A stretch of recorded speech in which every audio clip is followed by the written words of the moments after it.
So hello and welcome to the webinar GPs Beat Stress and Burnout for Good.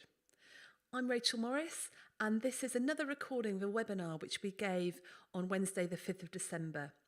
Unfortunately, the audio and the internet wasn't good enough for us to produce a really good recording of that webinar. So here's a new version which hopefully is cleaner and crisper for you. So just a little bit about me. I qualified from Nottingham in 1998 and I've had 20 years experience in the NHS. I worked at Cambridge University for several years as Assistant Director of GP Studies, and then I went on to develop and lead the professionalism course for the undergraduate medical students. And that got me really interested in the professional behaviour of doctors, particularly in those areas, those non-clinical areas such as leadership, teamwork and resilience. So because of my interest in that, I trained as an executive coach, and then I got involved with Red Whale, first co-authoring and presenting the Lead Manage Thrive course, and now, while still doing that, I'm also director of their leadership courses. And I founded my own organisation called Wild Monday to help professionals thrive in their workplace and beat stress and burnout. So where did my interest in resilience first start? Well, I recall several years ago a particular patient who came to see me. He was the last patient of the day. He was a middle-aged man who hadn't been to the surgery for about 15 years. He came into the surgery, sat down, burst into tears, and he said, "Doctor, I just need to go see a psychiatrist." I thought, crumbs, I wonder what's going on there, and obviously screened him for depression and anxiety and then listened to his story. And he told me that actually what had been happening was that he was on the board of a large company in Cambridge. They were having to make a lot of people redundant, and he was in charge of the redundancy programme. So having a very stressful time at work. Coupled with that, both his parents, his elderly parents, had become very unwell, and he was having to do a sort of 2-hour round trip to go and see them and sort them out on 3 or 4 evenings a week. And after speaking to him for some time, I didn't think he had a mental health problem. I just thought he was exhausted and he had no reserves left.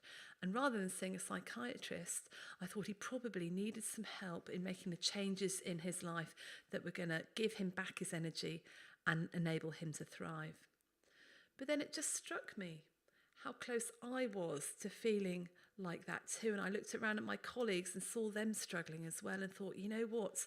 I think a lot of us in general practice are also here on the edge. And that started me on a journey, and I'm going to share some of my learning with you today. So you're very welcome on this webinar, particularly if you're working as a GP and you're feeling overwhelmed by everything that's expected of you. You're using all your strength and energy just to survive. And you know you need to take control, but you just don't have the time to sit back, step back and work out a solution. And you may feel like you're on the edge, just one crisis away from not coping with stuff. So during this webinar, we're going to talk about why GPs are suffering from stress and burnout. What are the common problems that we all have? A little bit about the neuroscience of how we respond when we got more and more work. And then we'll talk about some simple things that you can do and hopefully have some quick and easy wins that you can go off and do straight away.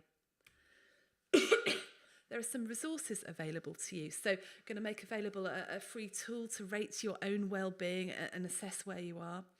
There's a free trial of my Locum Manager available. This webinar has been produced in conjunction with my Locum Manager, and they really do produce some amazing resources that just make your life so much easier. So there's a trial available for that.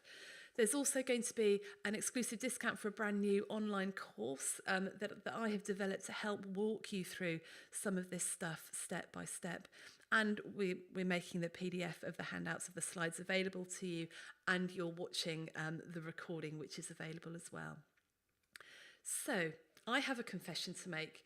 Now, I'm a bit of a self-help junkie, and all my life I've been reading various books, mainly with the title of How to Be Happier, Be Happy, The Happiness Project, Getting Things Done, The 15-Minute Rule, Essentialism, and all these other things. So you name it, I've read it. And, you know, you'd be forgiven thinking that should have made me a very calm, Zen type of person.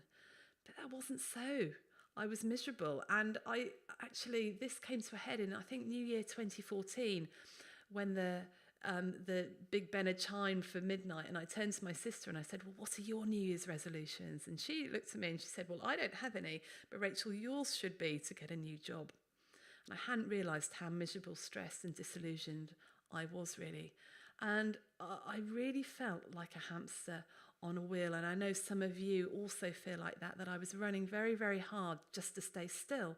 And I was pulled in every direction. I would get up, go to work as hard as I possibly could without a break to get everything done, get home, pick up the kids, sort them out, feed them, have some tea myself, and eventually drop into bed, only to do it all again the next day. Had too much on, not enough resources. But yet I didn't feel particularly challenged by the work I was doing, even though it was very, very stressful. And I was in this weird position of feeling a little bit bored, yet quite stressed, because I just felt trapped in my job. I felt like I couldn't do anything else and I had no skills.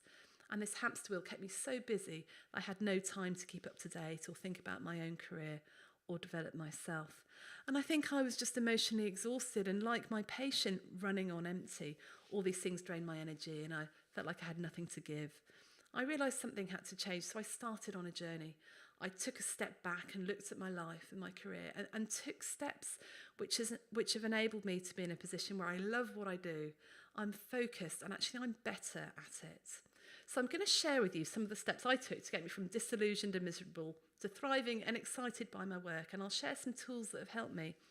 I'm going to be asking some difficult questions of you, and I'm going to share some resources and give you a chance to be mentored through the same process as I went through step by step.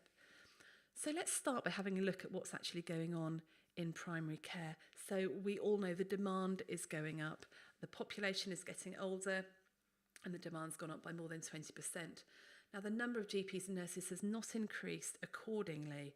There's no sign of the extra 5,000 GPs we've been promised. Practices unable to recruit.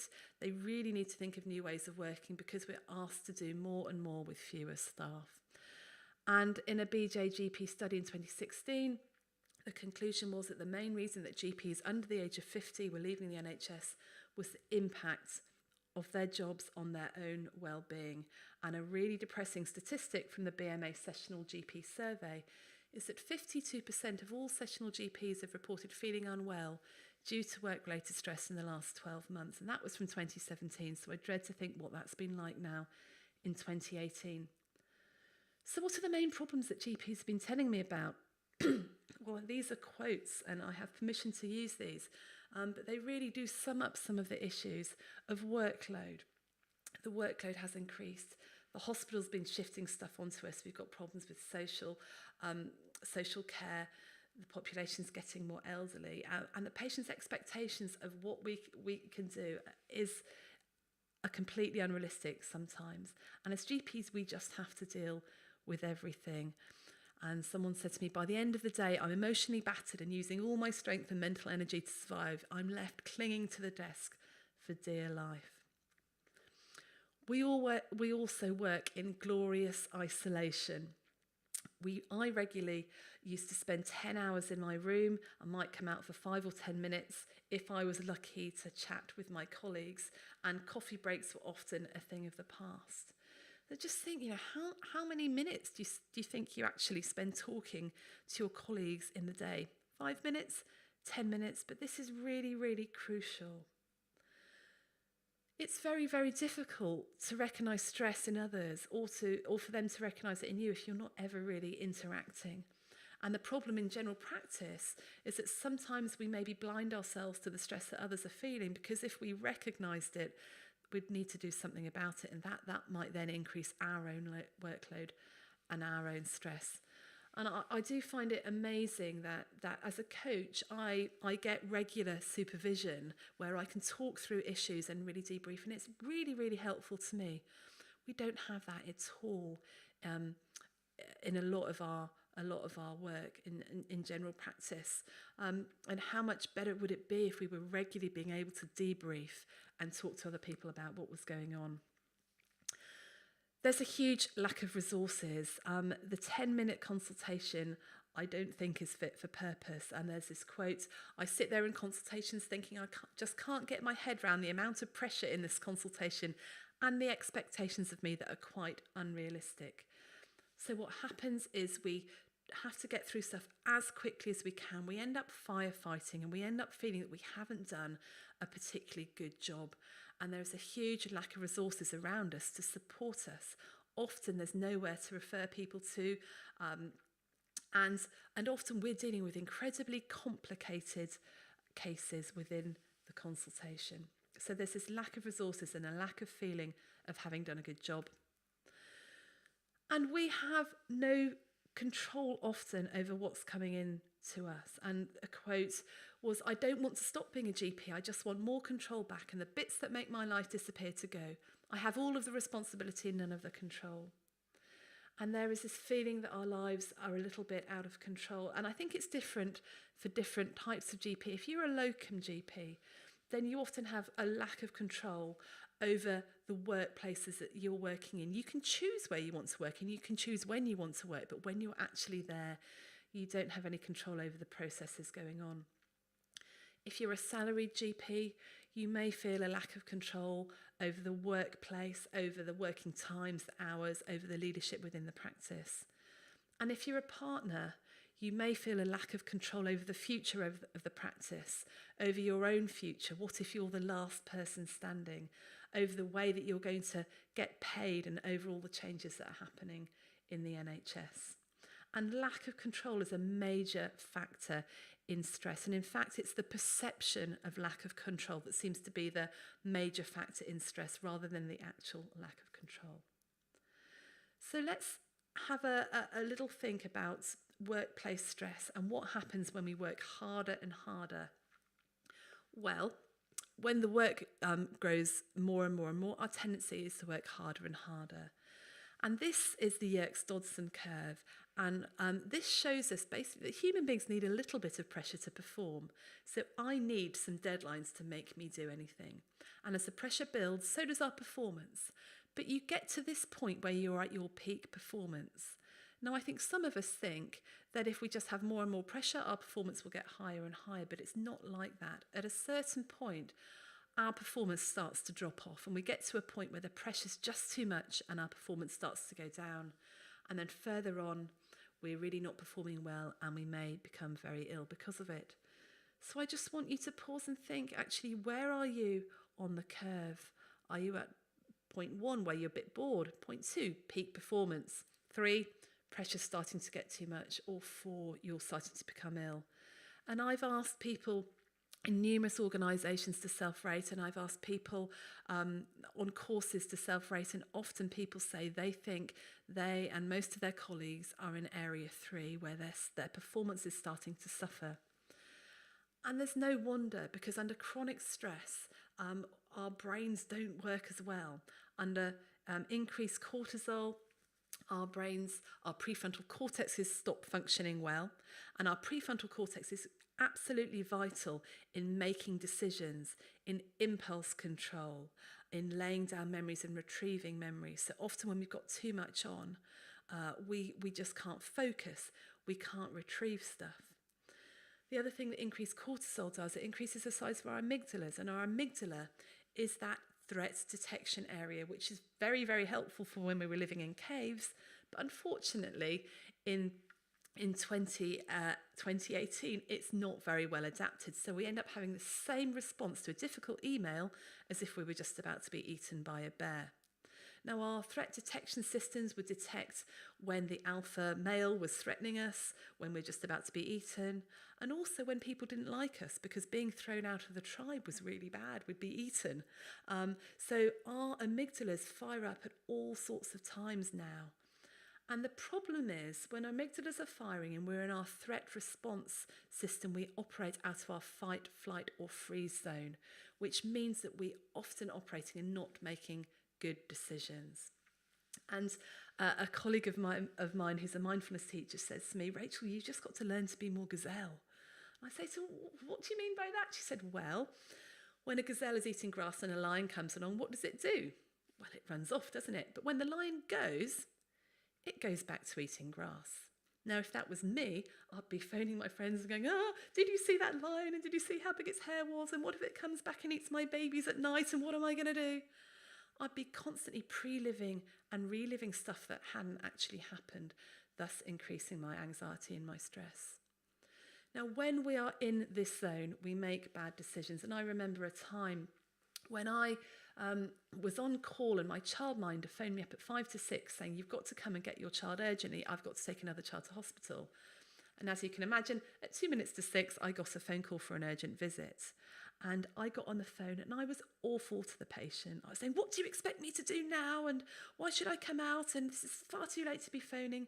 And I just wasn't the doctor I wanted to be at that point.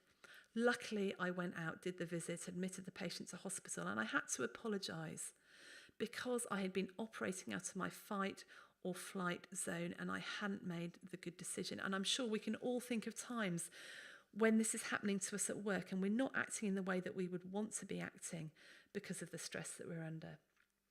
So what can we actually do about it? And I'm going to share 4 simple steps that we can take. And I'm going to share as much as I can in this short webinar. And I've picked out 4 key areas in which you can get some quick wins and you can dramatically improve your working life. And these are these 4 areas. Now, underlying this is the concept of taking control over what we can. And I've already said that one of the reasons that, and one of the causes of stress is the perception that we don't have control. But I think GPs are a little bit like frogs in boiling water. Things have been happening to us quite slowly. And whereas before we would have jumped straight out of the pan, we've grown a little bit of learned helplessness. There are some things that we could change and we could take control of, but we haven't actually done anything about it. So I just want to talk to you about control. Imagine this blank slide, this white slide represents the whole of your life, and this little circle in the middle is what you can control in your life. I can control what I ate for breakfast. Okay, I could also maybe be able to control how many sessions I work per week and where I want to work if I'm a locum doctor. I can't control what my children ate for breakfast. I can, however, influence what my children ate for breakfast by not buying unhealthy breakfast cereals. I can't control what other people are doing and whether they're having a bad day or not, but I can influence the sort of conversations that I have with them. So the circle of influence is really, really important. Now, people who get really, really stressed by stuff, what do they focus on? Well, they focus on what they can't control and what they can't influence. And as a result, their circle of control and their circle of influence shrinks till it's teeny tiny. And they're very, very stressed. And some of things that you can't control are the demands in the NHS, flu season, emergencies coming in, someone else having a bad day. But people who focus on what they can control tend to be more productive because they are being proactive. They focus on what they absolutely can control and they also focus on what they can influence. And as a result, their circle of influence grows bigger. So one of the things that we can absolutely do is try to regain control over some of our time and some of our workload. And so I want to talk to you about the prioritization matrix. Before I do, I want to just say a couple of things about time management. I coach a lot of GPs and almost all of them say to me in the first 5 minutes, "Rachel, I need to work on my time management."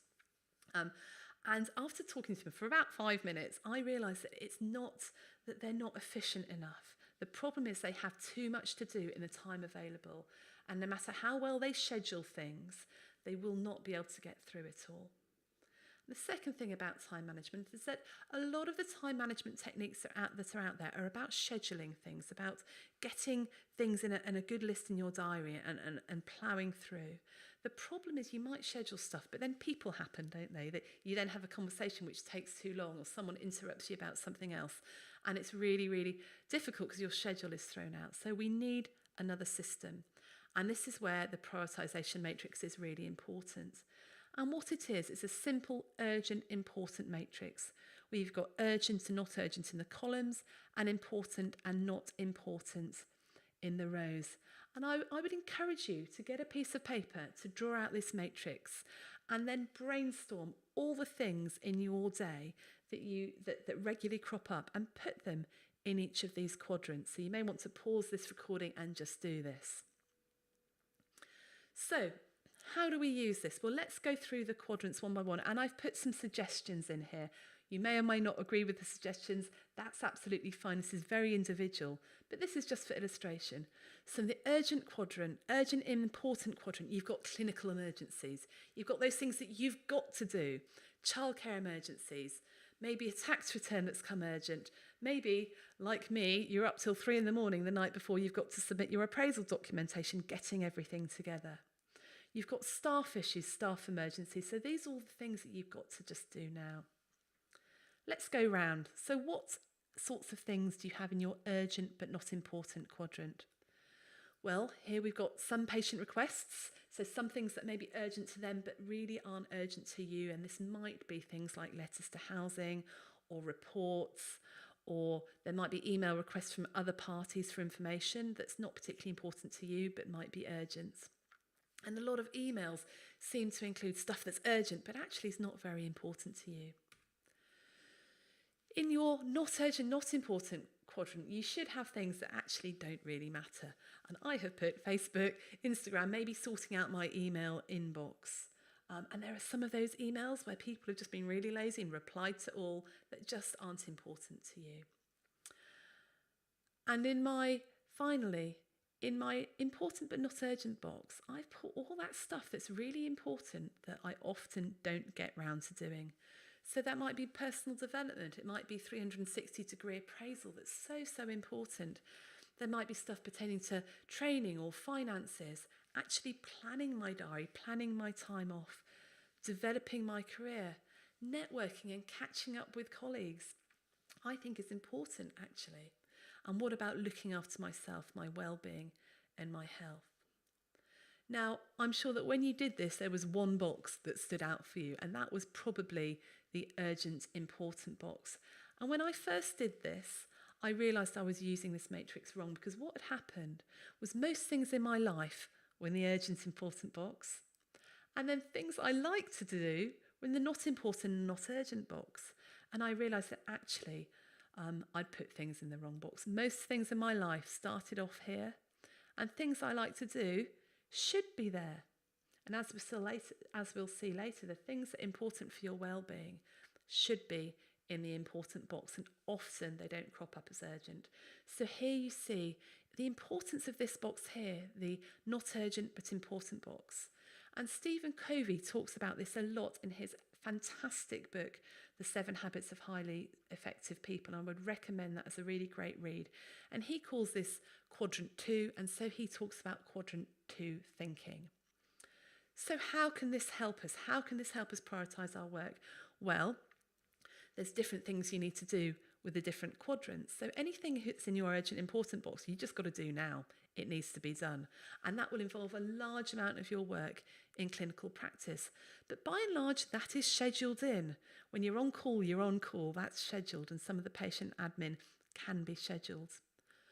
But what about these 2 boxes at the bottom that are not important?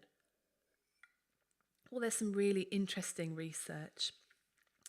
This shows that most people spend up to 30% of their time at work doing stuff that's not important. That's in those 2 quadrants at the bottom. And even people that are in jobs where they have to deliver emergency work, such as paramedics, they spend up to 20 to 30% in these 2 boxes. So my question to you is, what can you control? Because even if you could get rid of, say, 10% of the stuff down there, that would give you 10% more time. And the idea is that if you've got stuff that's urgent but not important, perhaps you can delegate some of that stuff. And if it's not urgent and not important, then get rid of it altogether. So what can you control? What do you have control of? What could you do to get rid of some of that stuff there? Okay, and if we think of those 2 boxes, maybe you could delegate the generating of reports. Maybe you could train somebody to generate those reports for you. Now, that will take time, so you might need to put something in quadrant 2 to plan to do in order to help you delegate. If there's stuff you need to get rid of, but you can't get rid of it, then maybe it's in the wrong box. Maybe that should be in quadrant 2 as well, because it is important. You've just never got round to it. Then how do you get rid of the stuff in the urgent important box? Well, a lot of the stuff there is stuff that has popped in because you haven't got round to doing it. So, for example, when I'm up till 3 a.m. doing my appraisal documentation, it's because I haven't taken the time in the rest of the year to plan how to document that and to document it as I'm going along. And a very simple solution would be to do a bit of research and download an app that helps you with your appraisal and do the documentation as you go along. Maybe I am always last minute urgently doing my tax return, but actually maybe I need to plan to research and get a good accountant to help with this. And my Locum manager has all sorts of tools, so maybe I need to set aside some time to register and look at the tools that I've got and actually sort out my finances. So there's stuff that you need to be proactive about putting in the important but not urgent box in order to be able to do, to shrink the urgent important box. And some of the suggestions I just brainstormed and came up with are here, and you might want to take some time later just to work through what you think you need to plan in your important and non-urgent box. Okay, so just spend some time now thinking. Choose a couple of things from your urgent important box that you could have some influence over. What are they? And what could you do to proactively influence this? And it might mean that you need to plan something in your quadrant 2 and set aside some time to sort it out. And then think about how can you maximise the time that you spend in quadrant 2 to do this. And this might be blocking off time in your diary, making sure that you're not disturbed.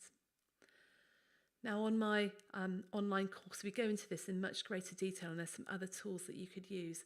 But just spending some time now to do a couple of these things will make a great amount of difference to your work. Okay, let's move on to the next section. And I just want you to pause for a minute and think, what would happen if you became seriously ill through stress or burnout and had to take 6 months or even more off? What would happen to your family? To your patients? What would be the effect on the practices? And what would be the effect on you? You see, I think we think that it's not going to happen to us, and we think that we're unshakable. We think that it's never going to happen, but I think that if a lot of us are coping at the moment, but if you add in another stress, such as a family illness or a difficult situation with a teenager, or a relationship breakdown, or even something like a nasty complaint or a GMC investigation, all of which could happen to us, we begin to see how vulnerable we really are. Now, a couple of years ago, while I was developing the Lead, Manage, Thrive course for Red Whale, I had several articles I had to write in a very short amount of time, and I didn't know how I was going to get it all done. So what I stopped doing was seeing my friends going to circuit training. I put my children into extra childcare to give me more time to be able to do this. And I just stopped meeting up with people for coffee. And very soon I found that the only work I was doing was this writing. And even though I really enjoyed it, I was waking up really early in the morning thinking about it. So I was becoming tireder and tireder. I was starting to think, well, you know, what's life about? Is it all just about work? And I was starting to begin to feel a little bit weepy, a little bit emotional, a little bit shaky. And I soon realised that I'd started to go down the funnel of exhaustion. And at the end of the funnel of exhaustion is burnout. And this is described in the book Mindfulness, Finding Peace in a Frantic World by Mark Williams, which I would really recommend. So I'd just like to ask you now to write down, what is the first thing that you give up when the work becomes too much to let you do more work? What's the first thing that re-energises you that you stop doing in order to get the work done? Write it down and put a number on it. How would you rate it? Would you rate it 1? Actually, not that important. Would you rate it as a 2? Actually, that's quite important for my mental, my physical well-being. Or would you rate that as a 3? Actually, that's vitally important for my mental and my physical well-being. Now, if you're anything like the people that I've been talking to and training, you'll have rated that at least a 2 or a 3. Really, really important for your mental and physical well-being. So isn't it interesting that when the work builds up, when it gets to be too much, the first thing that we stop doing is that one thing that's going to protect us from going down the funnel. So we need to be able to reverse this cycle. We need to pay attention to the resiliency protective factors, and these are some of the ways to well-being, and I've listed them here. Now, the first 5 ways to well-being, connecting, giving, learning and playing, noticing and being active, these have been developed by the government as part of a sort of 5 a day for your brain, a bit like 5 fruit and veg a day for your physical health. And these ways to well-being were developed in around 2008, 2009, and they're all over the NHS Choices website, the Mind website. People are talking about these. Now, the most important one of these for stopping you from going down that funnel is connecting with other people. And when I say connecting, I do not mean connecting on Facebook. I mean connecting one-to-one. So either a telephone, Skype, or just talking to someone having a coffee. Because if you regularly engage in connecting with people who give you energy, who care about you, who have a connection with you, then that is really, really protective for stress and burnout. So giving is really good for us as well. Learning and playing, well, learning and growing is a human need, and we'll talk about that a bit later. Noticing, so this is all forms of mindfulness, meditation, and being able to be there in the present moment. And we all know how important being active is in terms of mental and physical health, and there's all sorts of information online about that. If you're really interested in that, there's a book called Spark, which talks about all the evidence behind being active. Now, I've added in these other 3 ways to well-being because I think they're absolutely vital. One is to sleep, get enough sleep, and there's another new book called Why We Sleep by Matthew Walker, which I would recommend every GP should read. Eating well, of course, very important, but if you don't set boundaries in all of this, if you don't know what your non-negotiables are, then actually you're not going to have time to do all these. So hence I've come up with these 8 ways to well-being. And we go into this in much more detail in the online course, but what you can do now is to rate yourself. And at the end of this webinar, I'm going to share some links with you. If you sign up to my mailing list and join the World Money Collective, then automatically you will get a tool which includes dials like this where you can rate your own well-being. And what I suggest is you have a look at all these 8 different categories and you think to yourself, where would I rate myself? And put a number on it, put a needle on the dial. Now, if your needle's going straight up, you're in the amber zone, that's good enough. That's good enough, guys. But if you've got any that are in the red zone, just think to yourself, crumbs, these are what I need to pay attention to. And then think to yourself, what small steps could I take to move that dial up a couple of notches? Now, if you want to be more active and you're in the red zone, maybe putting your gym kit in the boot of the car will just help you go to the gym on the way home. Or maybe you need to find someone to do some exercise with that will force you to do it. We're talking about small steps here. I'm not asking you to go from red to green overnight. So do the dials exercise, download it, do it, notice which ones are out of kilter, and then make very, very small changes to help with this. So let's just take a pause. Think to yourself, what one thing will you do in the next week to increase your well-being? What small steps can you take to do that? Write it down. It might be doing that thing that you wrote down earlier. Okay, moving on to the next section. And this is all about being able to thrive where you work 9 to 5 or 6 till 11, however long you work. And a lot of the causes of stress are things that are happening at work: isolation, workload, lack of resources, lack of control. They make us feel like we're on that hamster wheel. And before we go any further into that, I just wanted to share another 4x4 diagram, because I think this illustrates that no matter how resilient somebody is, if you put them into a bad workplace, they will work really, really hard, but eventually even they may burn out or they may leave. Okay, so it's not enough to be individually resilient. You need to be in a good workplace too. And this is where, if you're working as a locum GP, you do have more of a choice. You can choose to work in those practices where the workplace is good, that support you well, where you enjoy working. If you're a portfolio GP, then again, you have some choice. If you are working somewhere that is consistently not supporting you and is toxic to you, you can choose to go and work somewhere else. And if you're a partner, well, you need to look into making the workplace that you're in as good as it can get and make some of those changes that are needed. And even as a partner, you do have a choice. And if you are feeling trapped and that you have no choice, then what I would recommend is you go and see a specialist, you go and see an expert, and you ask them what your choices are, and you make that a priority to go and do that. Explore your options.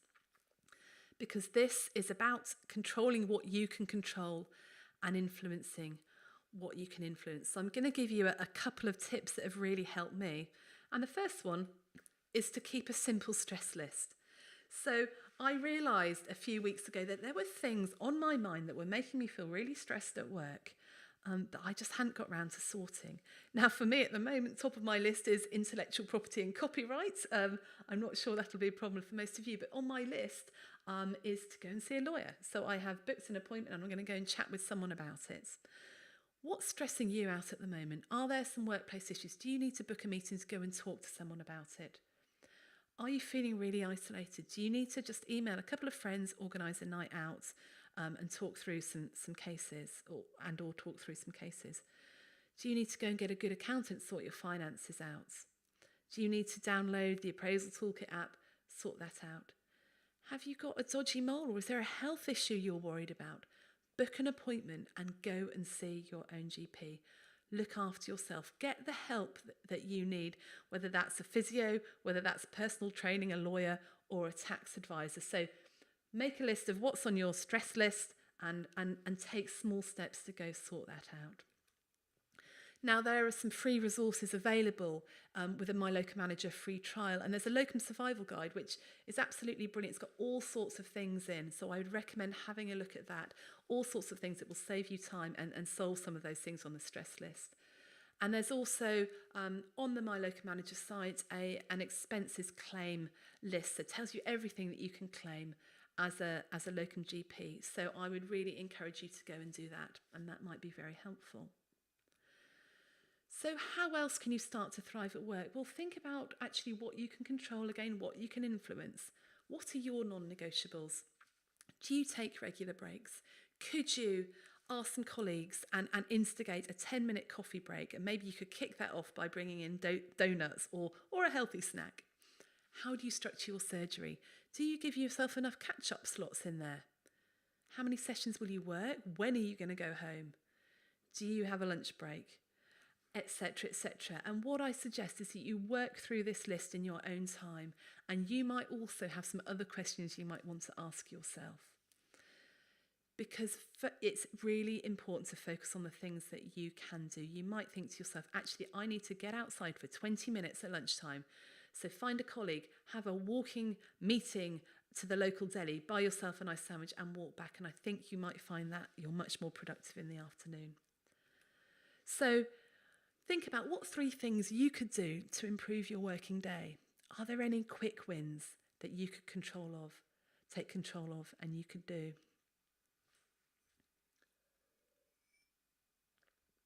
Okay, so I just want to remind you of that statistic. 52% of sessional GPs in 2017 felt unwell due to work-related stress. And actually, when we put this as a poll last night on the webinar, through My Locum Manager, 85% said that they had felt unwell due to work-related stress, which is a flabbergasting percentage. So I want to show you how this can change, and I want to show you how you can stop feeling overwhelmed, how you can gain more energy, control of your workload, and thrive in your life and work. Because I've done this. It took me a while to work out what to do. And I'm thriving and doing what I love. And I'd love to share this with you and act as your coach and mentor. I'm going to share how I got from stressed and overwhelmed to thriving. And there are some simple steps to take, but unfortunately it's not easy.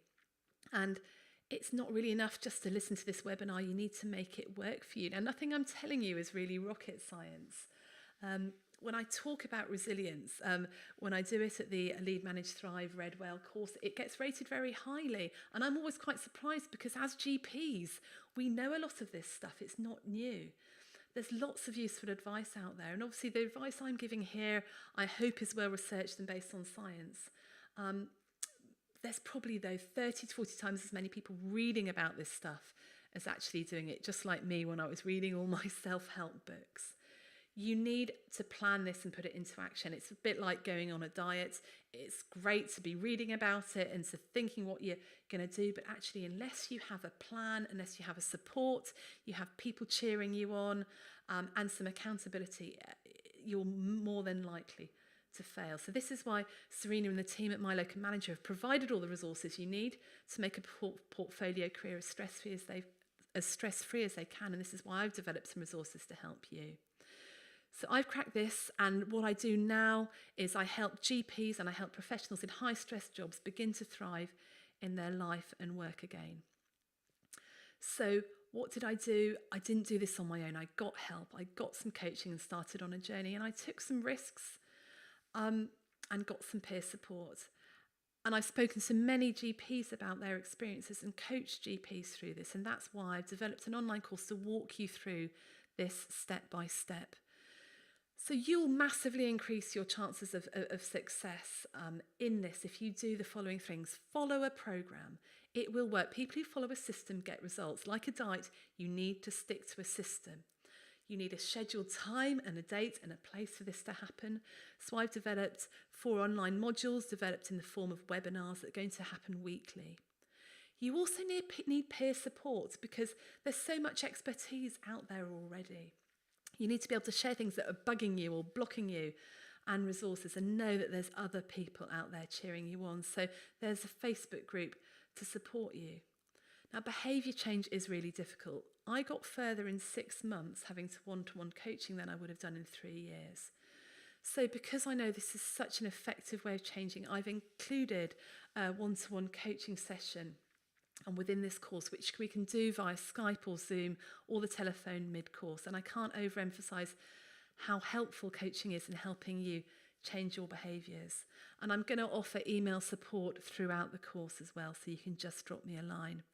So this is my course. It's a 4-week online course, and it includes a one-to-one telephone or Skype coaching session. So just to recap, over 4 weeks, you get a webinar, a weekly hour-long webinar. You'll get a recording of every session in case you missed it. You'll get a mid-course 30-minute one-to-one coaching conversation with me, access to peer support. You'll get an email hotline, and you'll get lots and lots of handouts and practical tools and all the support that you need. So what will we cover? Well, we'll talk about wellbeing. We'll dig much deeper into how you can look after and take control of your biggest assets. We'll look at even more tools and techniques to prioritise your time and take control of your workload. We'll look at your work life and how you can work better and smarter and really thrive and be happy in your workplace. And then finally, we'll look at some career development, and we'll help you take control of your future so you can make the choice to do what you love. We'll share experiences, and we'll go much, much deeper into each topic. So we're going to meet online weekly on a Tuesday evening at 8 o'clock, starting in January, so it's a brilliant time to start. There'll be webinars, and each session will start with a check-in and Q&A. We'll have some practical exercises, and there'll be assignment for the following week. And like I said, there will be a mid-course coaching session with me. So think about the value you will get from stopping feeling overwhelmed by work, more energy, in control, and think about the money that you'll save on not having to have all these massages to relieve stress and physio and therapy, etc., etc. I really want to help you go from stressed and burnt out to loving what I do, and I really hope that you want to work with me with this. So I run courses on stress and burnout in organisation, and I run lots of one-to-one coaching with GPs, and I know that this method works. In order to make it accessible to everyone, the cost of the course is £197. But I want to offer special discount for the first 15 people that sign up with me, and I'm going to offer a £100 discount, so you can get access to this course for £97, and this is for the first 15 people. Because this is a brand new version of this course, I want to get some feedback. I'd like to get some testimonials, and I'd like you to help me co-create it. So if you'd like to sign up, if you go to this link, you go through to checkout and you use the code MyLocumManager at the checkout, you can get it for the reduced price. So sign up here, and you'll need to sign up as quickly as you can. Finally, I just wanted to mention that if you do not feel that this course has helped you in any way, by the final session, I will give you a no quibble money back guarantee. Okay, so if you don't feel it's helped you, I will give you your money back. So that's the sign up link. The sign up link's also in the email that you would have got with the recording of this course. So do sign up. And if you're listening to this, webinar sort of months down the line, then do click on this link or visit my website, and there will be other courses going on. So please do have a look and see what's out there. All right. So I just want to go now to my final section. Do what you love, and this is key to thriving in your life, in your work. And someone once said that the greatest gift you can give yourself is to do what you love. And most of the GPs I work with and I speak to say that they used to love being a GP. It's not the actual job that's causing the problem, it's the hamster wheel, okay? And so by doing what we love, that will help us step off the hamster wheel. We're often so focused on doing the job well, bringing home enough money, that we don't focus on the one thing that matters, and that's happiness. And this isn't just a touchy-feely happiness, but it's a deep sense of satisfaction with life, which Tal Ben-Shahar calls the ultimate currency. And here's the depressing news. People who have above average incomes are often more miserable than people with below average salaries. And they spend more time doing things they don't like. So here you need to take control of your choices, and you might want to question why you've decided to do that extra session that might take you away from your family. Is it purely for financial gain, or is there some other gain? What will it give you? Have you said yes because it's your default setting and you want to please everyone? But by saying yes, what else are you missing out of that could have given you more satisfaction? So how else do we achieve happiness and do what we love? Well, actually doing what we're good at is a way of doing that. So I wonder how many of you really understand what you're good at? How many of you know what your top 5 strengths are? Because there's been a lot of research that says that if you focus on developing your strengths, that's much, much more effective than focusing on developing your weaknesses. Now, I'm not very good at data analysis and audit. Now, I could get some training in spreadsheets, and I could work on my weaknesses, and I could probably get to be okay at it. But I have focused on developing the thing I know I'm good at, and one of those things, one of my top strengths is communicating ideas. And by working on that, I have developed far more than I would have done by working on my sort of analytical skills. And I remember coaching one GP, and she had been given a clinical lead area that she wasn't really enjoying, and she didn't feel it was one of her strengths. And we said, look, what do you really love doing? And we explored that. And actually what she loved doing was teaching. And so she went to the partners in her practice and said, look, can I do more teaching? And she ended up being the lead for teaching in their practice and doing a lot more supervision of medical students and trainees. And that went on to her then taking a much more active role in the local university by running seminars and getting much, much more involved in teaching. And as a result, she began to thrive in her work. And she was able to lose the bit of the job that she didn't feel was really playing to her strengths. So focusing on developing your strengths will make you excellent and will make you happier at work. And once we've worked out what our personal strengths are, we need to work out how we can use these more within our workplace, within what we do. And the online course will do some work about identifying our strengths and work out how we can use them more in our workplace. Because what we're looking for is to really be able to develop our potential and grow. And those of you familiar with Maslow's hierarchy will know that we need psychological safety, we need food, we need shelter. That's right at the bottom. But at the top is self-actualization. Human beings need to grow. What a man can be, he must be. And this is what we call self-actualization. That's another quote from Maslow. We need to keep on growing and developing for all our life. Now, I qualified as a GP at the age of 28. And for me, the idea of working just non-stop, only seeing patients for the next 40 years was a little bit depressing. And the bad news is that actually this is what might happen unless you take control of your career and you make other stuff happen. Now, you may be perfectly happy working 8 sessions a week just seeing patients, and that is brilliant. And if that's you, I just encourage you to do that. But those of you who actually feel that you need to develop a little bit more, can I encourage you to find out what you're good at and to investigate and look for what you can do? Because the great thing about being a GP is that it's a really flexible job. And I've moved through loads of different roles in my life. I started off teaching refugee doctors. I've worked at the university. I've worked as a coach. I do lots of presentations. I've done a master's along the way. And it's been this diversification actually that's kept me going. Now, other friends have diversified within their own practice by taking on management responsibilities, leading mergers, chairing a federation. But the key is really to do other stuff and to diversify. So why does this help us? What advantages are there? Well, doing other stuff gives you different people. It gives you a different team, a different perspective on life. It can help you use different bits of your brain. You might start to see the bigger picture or get a bit of perspective on the day job. It might help you get involved in shaping policy and strategy. It might increase your circle of influence. So there's loads of ways to do this. You can do this within a practice. You might take on a teaching role. You could start managing. You could take on roles for HR or finance. You could develop a clinical lead job. And if you're not attached to just one practice, then maybe you could take a clinical lead job in a federation or a CCG. There's lots of other ways to get involved with other stuff. If you love teaching, then get involved in your local medical school doing seminars or even some nurse training.